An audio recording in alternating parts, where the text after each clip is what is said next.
산후조리원 비용 500만 원은 확실히 주신다고 한 거야? 아, 주실 거야. 당연히. 당연히가 어딨어. 지난번에 안 주신다고 하시고 별 말씀 안 하셨다며? 그렇긴 한데. 주실걸? 아니, 진짜 확실히 좀 해. 근데 어머니 정말 너무하신 거 아니야? 며느리는 다 같은 며느리 아니야? 왜 차별하신대? 그게 형수님이 아무래도 엄마한테 잘하고. 뭐? 그럼 나는 잘 안 한단 소리야? 아니, 그게 아니고. 그건 형님이 자기 권리를 못 챙기는 거지. 그리고 솔직히 요즘 환갑 누가 챙긴다고 100만 원씩이나 모아? 그건 그렇지. 아까 봉투 드리는데 너무 아까웠어. 솔직히 우린 형님네에 비해서 받은 것도 별로 없잖아. 100만 원이면 식탁을 바꾸지. 오늘 이야기 속 주인공은 61세 정영숙 씨입니다. 그리고 그녀의 아들과 며느리에 관한 이야기이죠. 정 씨는 서로 주고받고 나누는 기쁨을 아는 사람이었습니다. 정 씨뿐만이 아니라 남편도 그렇고 자식들도 그랬죠. 좋은 날 자식들에게 용돈을 줄 수 있는 것도 복으로 여겨서 아깝다고 생각한 적이 없었습니다. 그래서 정 씨 가족은 서로의 생일이나 기념일을 꼬박꼬박 챙겼습니다. 하지만 그게 가족이라고 생각했는데 아닐 수도 있겠구나 하고 깨닫게 되었죠. 무슨 일만 있으면 돈 달라는 말은 그렇게 잘하는 아들과 며느리. 부모 주머니에서 나오는 돈은 100만 원, 200만 원이 우스운 듯 보였습니다. 하지만 그 반대의 경우는 어찌나 아까워하는지 산후조리원비를 500만 원이나 달라면서 명절엔 오지도 않고 환갑에 주는 용돈도 싫다는 아들 며느리. 그런 놈들에게 정 씨도 베풀 필요성을 느끼지 못했습니다. 정 씨는 자식이 셋이 있었습니다. 첫째가 딸이고 나머지 둘은 아들이었습니다. 그리고 남편은 여전히 일을 하고 있었고 정 씨도 5년 전까지만 하더라도 직장에 다녔죠. 그래서 아이 셋을 키우면서도 남들보다 먹고 살만했습니다. 자식 셋을 결혼시킬 때 해줄 만큼 해줄 수 있어서 참 다행이라고 생각했죠. 정 씨의 첫째 딸이 가장 먼저 결혼을 했습니다. 아이도 하나 낳았죠. 딸이 낳은 손주가 정 씨에게도 첫 손자였기 때문에 산후조리원이라던가 병원비라던가 그런 것에 무지했습니다. 정 씨가 출산했을 때만 해도 보통 친정에서 몸조리를 했기 때문이었죠. 나 조리원에 들어왔어. 애기도? 또 사진 보내줘. 응. 근데 여기 비용 시어머니가 내주셨어. 박서방 통해서 보내셨더라고. 정말? 비싸다고 그러지 않았어? 200만 원 넘지. 아이고, 참 감사하다. 그러니까. 나도 생각도 못 했는데. 다들 시어머니가 내주는 거라고 그랬다고 하시던데. 정말? 그런가 봐. 나도 친구들한테 물어보니까 시어머니가 내주신 경우도 많더라고.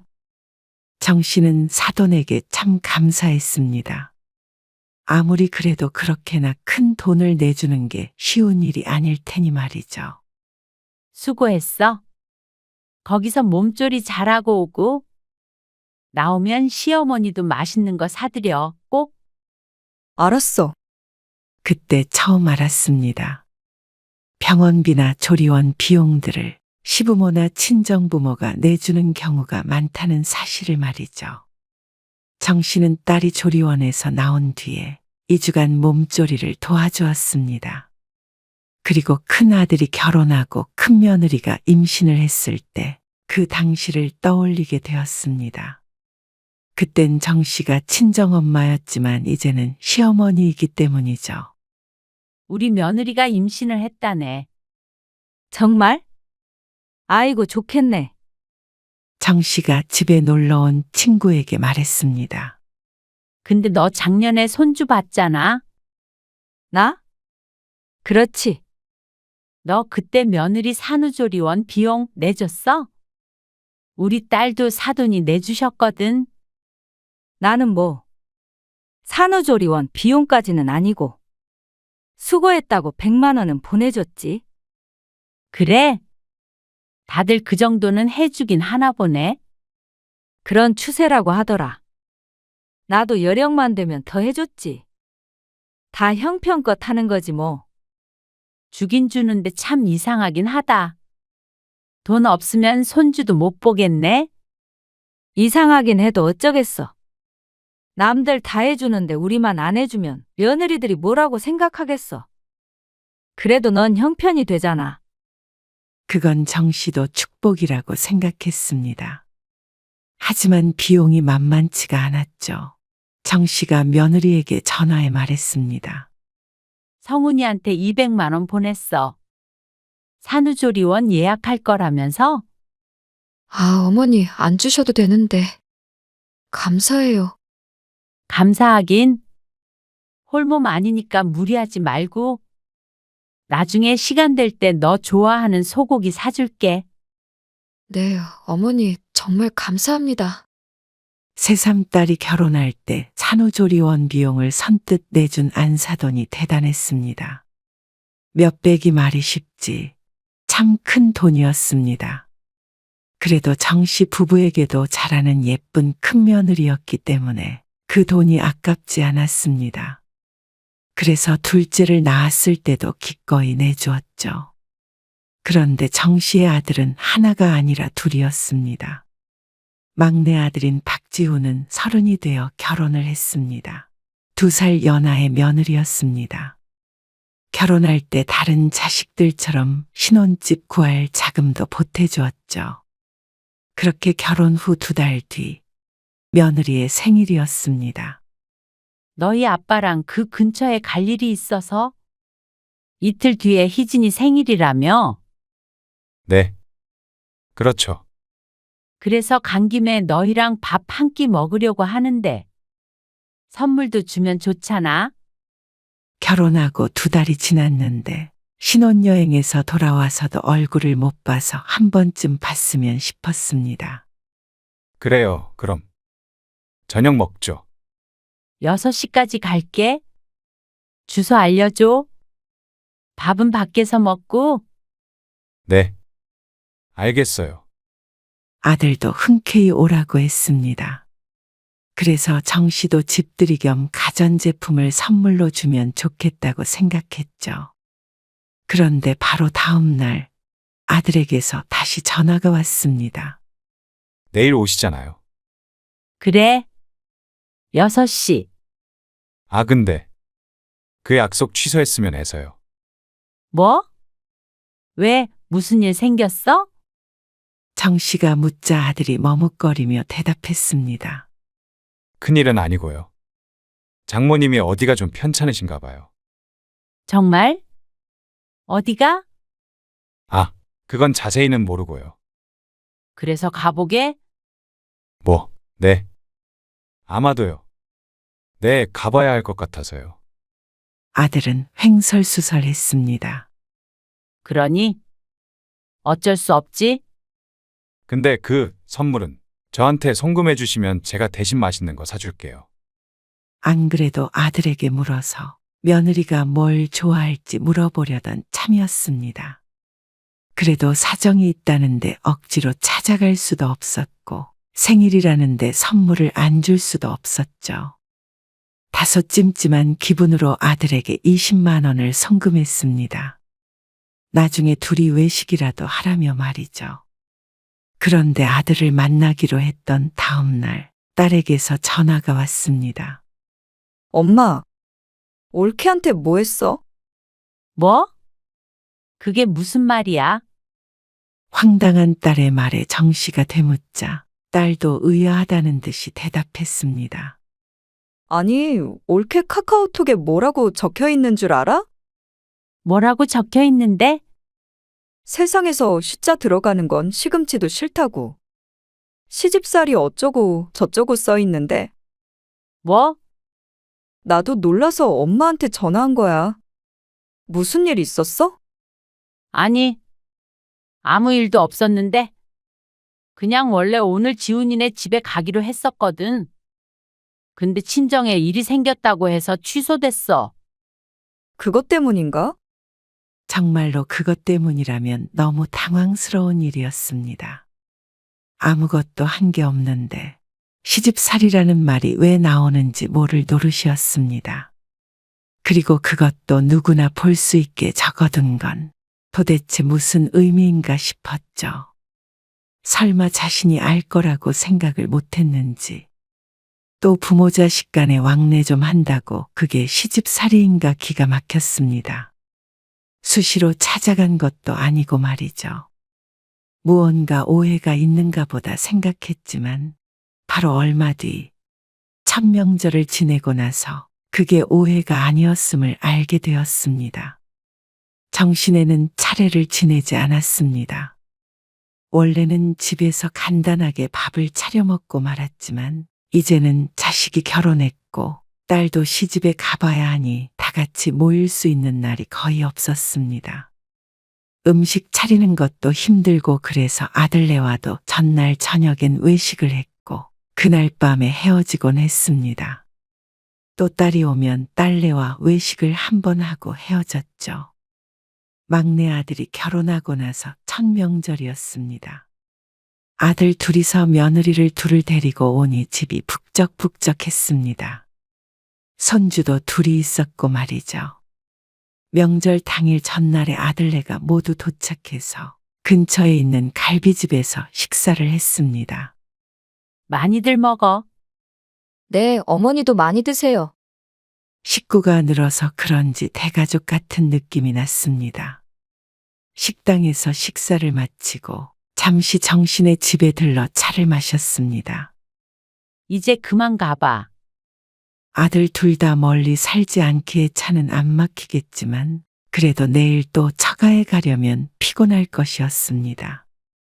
첫째 아들네는 아이들도 어리고 말이죠. 첫째네가 주섬주섬 짐을 챙기는데 둘째 아들이 어쩐지 할 말이 있는 듯이 정씨를 바라보았습니다. 너희도 가야지. 네, 가야죠.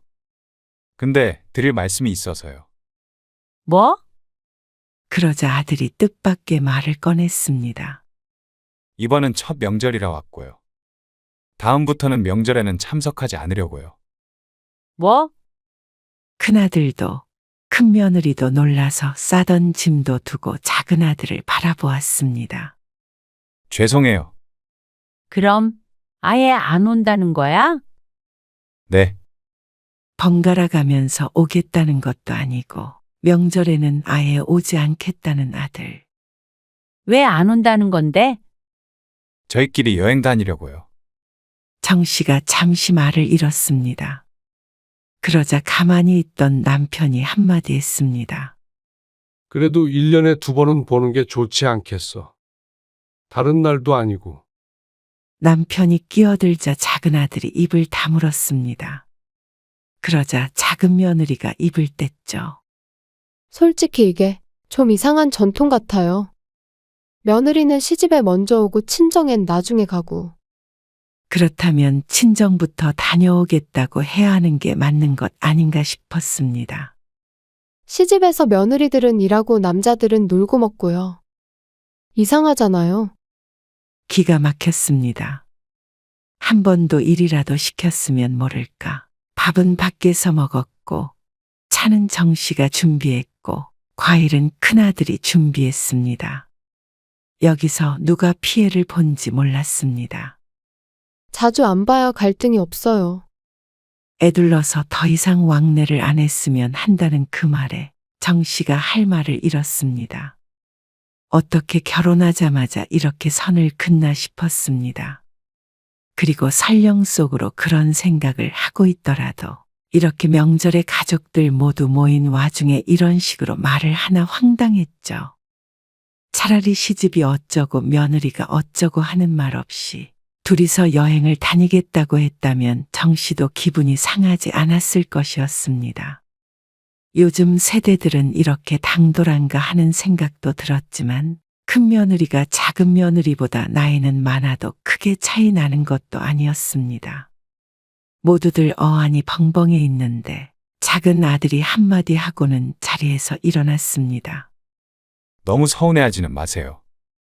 요즘엔 다들 그렇게 한대요. 형도 괜히 형수 고생시키지 말고 다음부턴 둘이서 애들 데리고 여행이라도 다녀. 야, 박지훈, 그렇게 작은 아들 내외는 집을 떠났고 뒤늦게 정신을 차린 정씨는 거기서 한마디 해주지 못한 게 무척 후회가 됐습니다. 작은 며느리 말만 들어보자면 정씨 부부가 한없이 못된 시부모가 된 듯 했습니다. 며느리가 자신에게 은연중에 서운한 일이 있었을까 싶었지만 섭섭한 일이 생길 만큼 만남이 있지도 않았습니다. 그 뒤로도 정씨 부부는 막내 아들네와는 교류가 없다시피 했습니다. 그렇게 싫다는데 굳이 정씨도 며느리를 볼 일을 만들고 싶지도 않았죠. 그러던 어느 날이었습니다. 오랜만에 작은 아들에게서 전화가 왔습니다. 저희 결혼기념일인데요. 이번 주에. 그러니 네. 그리고 잠시 정적이 흘렀습니다. 지난번에 누나 결혼기념일 때는 돈 보내주셨잖아요. 크게는 아니어도 큰아들이나 딸의 결혼 기념일마다 용돈을 보내주었습니다. 그런데 작은 아들이 저들은 왜 안 챙기냐며 불만을 토로했습니다. 좀 섭섭하네요. 편애하시는 것 같아서. 어이가 없었습니다. 편애를 안 하게 생겼니? 엄마 아빠도 부모 챙기는 자식이 좋지. 너희는 집에도 못 오게 하고 명절에도 안 온다는데 너희 결혼 기념일엔 돈만 보내라는 거야? 그게 아니고 공평하게는 해주셔야죠. 너희는 그럼 사돈네랑 우리를 공평하게 하니? 지난번에는 안사돈이 아프다며 집에 못 오게 했던 아들 며느리. 정씨가 아플 땐 전화나 한 통 없었으면서 말이 많았습니다. 혹시 명절 때 안 간 것 때문에 그러세요? 요즘엔 다들 그렇게 해요. 시대가 달라졌잖아요. 부모 자식이 거리를 두고 살아야 하면 더더욱 너희 결혼 기념일을 내가 챙기는 게 이상한 거 아니니? 결국 원하는 걸 못 얻어내자 아들은 크게 실망하고 전화를 끊었습니다. 그리고 그 뒤로 쭉 아들네와 대면대면하게 지냈죠. 그런데 그런 일이 있고 반년도 채 되지 않아서 아들에게서 전화가 왔습니다. 엄마, 희진이 임신했어요. 아이가 생겼다는 작은 아들. 정말? 정씨는 아들에게 섭섭했던 마음도 잠시 잊고 축하해 주었습니다. 결혼한 지 얼마 되지 않아 생긴 경사였습니다. 하지만 이어지는 아들의 말에 기분이 다시 가라앉았습니다.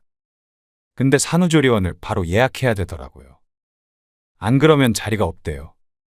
근데 지난번에 형수 조리원 들어갈 때 엄마가 내주셨죠?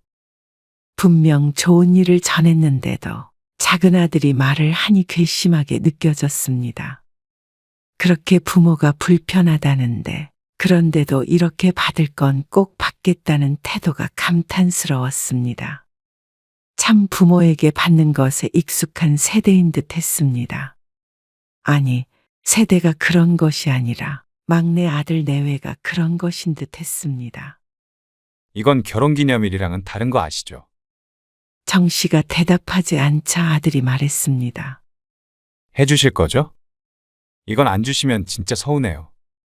형수 해줬으면 저희도 해주셔야 해요. 꼭 안 그러면 애를 못 볼 줄 알라는 듯한 말투였는데 그게 착각인지 아닌지 몰랐습니다.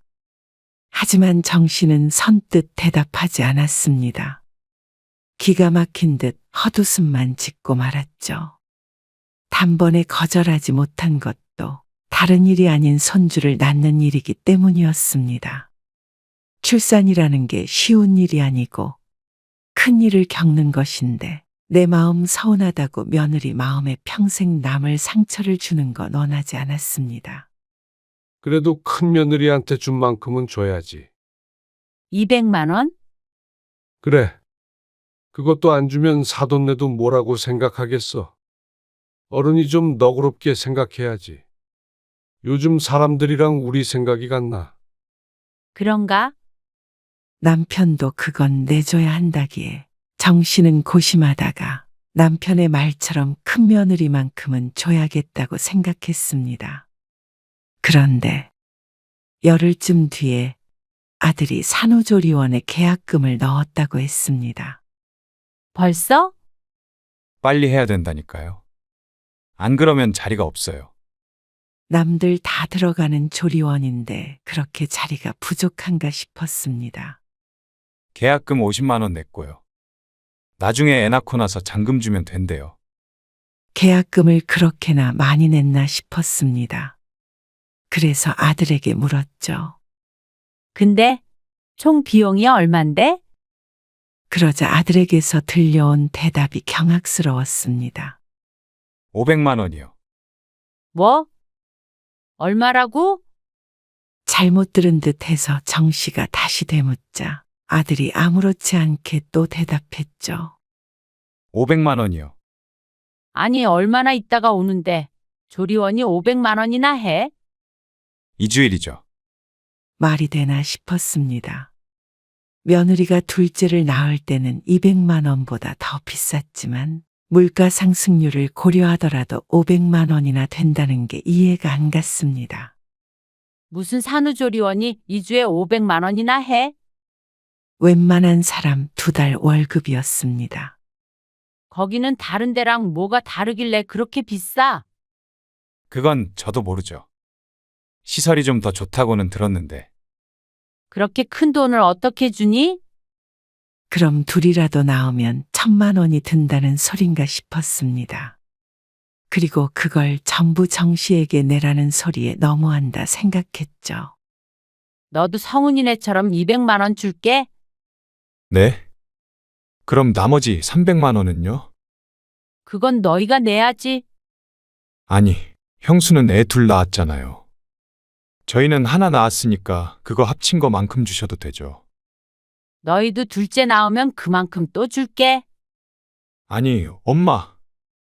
진짜 전부터 왜 그러세요? 이미 예약했는데 어떡해요? 그렇게 비싼 곳을 예약해놓고는 무조건 달라 그러면 돼? 왜 자꾸 형네랑 차별하세요? 차별이라니. 너희한테 500만 원을 주면 그게 차별 아니야? 그런데도 아들은 며칠 동안 정 씨를 들들 볶았습니다. 임신한 며느리가 서운해서 울고불고 한다며 말이죠. 그리고 하나만 낳고 둘째는 절대로 낳을 생각이 없으니 꼭 500만 원을 똑같이 달라고 했습니다. 아들과 통화할 때마다 한숨이 나왔습니다. 돈이라도 맡겨놓은 듯이 구는 아들에게 화가 나면서도 큰 며느리네한테 준 만큼 줘야 그칠 것인가 생각이 되기도 했죠. 그리고 바로 얼마 전이 정 씨의 환갑이었습니다.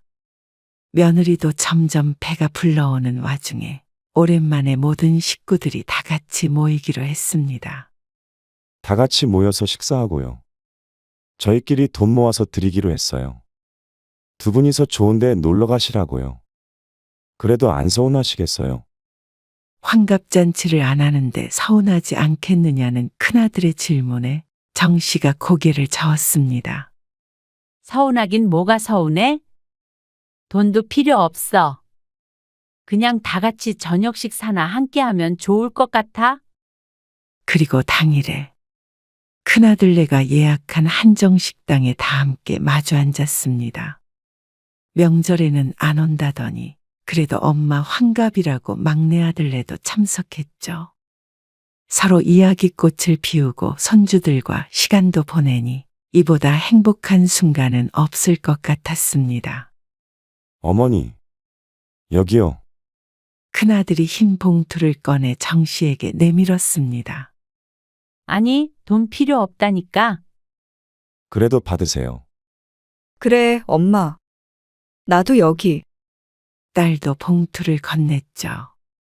그러자 며느리도 가방에서 흰색 봉투를 참 느리게도 꺼내서 내밀었습니다. 받는 사람도 기분이 묘해질 만큼 머뭇거리는 게 느껴졌습니다. 작은 아들이 며느리 옆구리를 쿡 찌르고 나서야 봉투가 정 씨의 손에 넘어왔습니다. 봉투엔 각각 100만 원씩 들어있어서 총 300만 원을 자식들에게 받게 되었습니다. 그럼 여기서 먹은 건 엄마가 낼게. 벌써 다 결제해놨어요. 아이고, 그럼 애들 용돈 좀 듬뿍 줘야겠네. 화기애애한 분위기 속에 접시들이 점차 비워져 갔습니다. 아이들도 오래 있기 힘든지 분위기가 어수선해졌죠. 큰 며느리는 애들을 데리고 잠시 밖으로 나갔고 작은 아들과 작은 며느리도 보이지 않았습니다. 나도 화장실 좀 다녀올게. 다녀오시면 이만 일어나죠. 정 씨가 화장실을 찾아 들어갔다가 나오자 큰아들과 남편도 다 같이 방에서 나오고 있었습니다. 저도 화장실 좀 다녀올게요. 아들이 화장실로 향하자 남편도 그 뒤를 쫓았습니다. 이미 계산이 되었다기에 정 씨는 먼저 식당에서 나와 주차장으로 향했죠. 큰 며느리는 어딜 갔는지 보이질 않았고 주차한 근처에 작은 며느리와 아들이 보였습니다. 그런데 어쩐지 분위기가 심각해 보였습니다. 산후조리원 비용 500만 원은 확실히 주신다고 한 거야? 아, 주실 거야, 당연히. 당연히가 어딨어. 지난번에 안 주신다고 하시고 별 말씀 안 하셨다며? 그렇긴 한데. 주실걸? 아니, 진짜 확실히 좀 해. 근데 어머니 정말 너무하신 거 아니야? 며느리는 다 같은 며느리 아니야? 왜 차별하신대? 그게 형수님이 아무래도 엄마한테 잘하고. 뭐? 그럼 나는 잘 안 한단 소리야? 아니, 그게 아니고. 그건 형님이 자기 권리를 못 챙기는 거지. 그리고 솔직히 요즘 환갑을 누가 챙긴다고 100만 원씩이나 모아? 아주버님은 왜 우리 의견은 듣지도 않고 100만 원을 내라 그래? 그건 그렇지. 아까 봉투 드리는데 너무 아까웠어. 솔직히 우린 형님네에 비해서 받은 것도 별로 없잖아. 100만 원이면 식탁을 바꾸지. 듣고 있자 하니 어이가 없었습니다. 100만 원이 그렇게 아까운 사람이 500만 원을 덜컥 내놓으라고 했으니 말이죠. 자기들 주머니에서 나가는 건 아깝고 부모 주머니에서 나가는 건 그냥 꽁돈인 줄 아는 모양이었습니다. 즐거웠던 기분이 바닥으로 곤두박질 쳤습니다. 어쩜 이렇게 최악의 환갑을 선물해 주는지 정 씨가 듣고 있는 줄도 모르고 둘은 돈이 아깝네 어쩌네 하며 한참을 실랑이 했습니다. 주로 며느리가 불만을 이야기하면 아들은 바보처럼 맞장구를 치고 있었죠. 며느리가 나쁜 사람 같지만 제일 나쁜 건 아들이었습니다. 어머니, 정 씨의 뒤에서 큰 며느리의 목소리가 났습니다. 뒤를 돌아보자 큰 며느리가 아이를 데리고 걱정스러운 표정으로 정 씨를 바라보고 있었죠. 큰 며느리의 목소리가 들리자 작은 아들 내외도 이쪽을 쳐다봤습니다. 엄마, 놀란 듯한 아들의 목소리. 그 목소리마저 가증스러웠습니다. 정 씨는 가방에서 작은 아들이 준 봉투를 꺼내 그 얼굴에다 던져줄까 하다가 생각을 고쳐먹고는 다시 가방 안에 넣었습니다. 그래, 어차피 준 거니까 100만 원은 고맙게 잘 쓸게. 근데 너희 산후조리원 비용은 스스로 내라. 200이고 500이고 줄 마음이 없어졌네. 네? 뭐라고요? 왜요? 갑작스럽다는 듯이 묻는데 그럼 그 소리를 듣고도 조리원 비용을 내줄 줄 안 모양이었습니다. 산후조리원비 내주는 것도 이상한 유행이고 이상한 전통 아니야? 너희 그런 거 싫어해서 명절에도 안 오잖아. 아, 그거랑은 다르죠. 뭐가 달라? 너희는 안 하고 싶은 건 안 해도 되고 엄마는 왜 다 해줘야 해? 방금 저희가 한 얘기는 그런 게 아니고 조금 서운해서. 뭐가 서운하다는 거야? 엄마도 엄마한테 잘하는 자식이나 며느리가 더 예뻐. 너희는 조금만 수틀리면 연락 안 하고 발길 끊고 그러잖아. 그래 놓고 엄마 아빠는 서운해도 참아야 하는 거야? 아, 500을 어떻게 저희가 다 내요? 참나? 너희는 산후조리원 비용도 없이 애를 가졌어? 그리고 형편이 안 되면 적당한 대로 골라서 가야지. 내가 안 내주면 애도 못 낳겠네. 아니, 돈이 없다는 소리가 아니잖아요. 그럼 그거대로 이상하다. 돈이 없는 것도 아닌데 왜 나한테 내래? 아니, 너무하신 거 아니에요? 산후조리는 원래 친정엄마가 해주는 거라던데. 너도 엄마보다는 장모가 좋잖아. 대신 미역은 사다 줄게. 비싼 미역으로. 그러자 작은 며느리가 부들부들 떨며 말했습니다. 어머니, 손주 낳는 거잖아요. 네가 너희 애 낳지 내 애 낳니? 그러면 나중에 애기 안 봐도 된다는 말씀이시죠? 보고 싶다고 너희가 보여주기라도 하겠니? 포기한 지 오래야. 너흰 너희대로 그냥 살아. 나도 자식은 둘밖에 없다고 생각할 테니까 서로 안 하고 안 받는 게 더 좋지? 요즘엔 다 그렇다며? 너희는 너희가 바른 말만 하는 것 같고 늙은 부모보다 똑똑한 것 같지? 나중에 너희 자식들하고도 꼭 그렇게 살아라. 그새 화장실에 다녀온 큰아들과 남편도 밖으로 나와 있었습니다. 큰아들은 남동생을 나무랐고 남편은 정씨를 차에 태웠습니다. 나 이제 지훈이네는 없는 셈 칠 거야. 그래. 아주 나쁜 놈들이야. 욕도 아까워. 마음 같아서는 이미 해준 집도 받아내고 싶었습니다. 아들 며느리 명의로 할 게 아니라 정씨의 명의로 샀어야 했을 걸 하고 후회했지만 그건 이미 어쩔 수가 없었죠.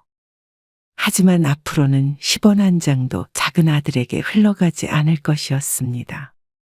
다른 두 자식들에게도 안 주고 정씨 부부가 다 쓰고 죽는 한이 있어도 말이죠. 몇 달 뒤 딸을 통해서 막내 며느리가 손자를 낳았다는 소식을 들었습니다. 그럼에도 전화 한 통 해보지 않았습니다. 그리고 걸려온 전화도 받지 않았습니다. 이대로 안 보고 사는 게 서로에게 좋을 것 같았습니다. 정씨 부부도 더 이상 부모란 이유로 자식이 주는 상처를 견디고 싶은 마음이 없었기 때문이었죠. 큰아들이나 딸과는 종종 왕래를 했지만 그마저도 전보다는 덜했습니다. 명절을 포함해서 1년에 3-4번 볼까 말까 했죠. 다른 자식들은 잘못한 게 없지만 막내 아들의 일을 겪고서는 크게 생각을 달리 하게 되었습니다. 자식은 남의 집 식구가 된다는 사실을 말이죠. 또 내 품에 있을 때나 다 함께 가족이지. 이제는 서로의 삶이 다르다는 것을 말이죠. 정씨 부부도 자식에게보다 서로에게나 신경 쓰자고 다짐했습니다. 결국 늙음하게는 서로에게 의지하며 살 테니까요.